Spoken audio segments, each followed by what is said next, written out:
বাংলায় আরো একটা প্রবাদ বাক্য আছে যে পয়সা থাকলে ভূতের বাপেরও শ্রাদ্ধ হয়, কিন্তু পয়সা থাকলে যে কুকুর হওয়া যায় এটা জানতাম না তো।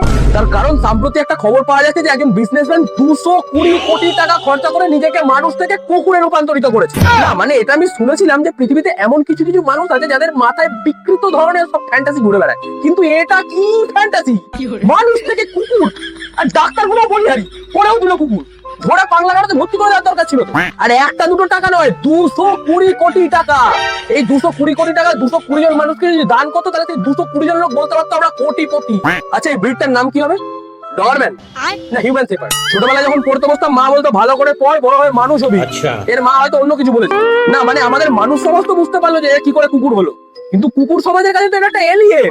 ঠপ করে ডাউনলোড হয়ে গেছে। মানুষের টাকা পয়সা হলে গাড়ি কেনে, বাড়ি কেনে, দামি কুকুর কেনে, এছাড়া নিজেই দামি কুকুর হয়ে গেছে। The most expensive dog in the world, 220 কোটি টাকার কুকুর।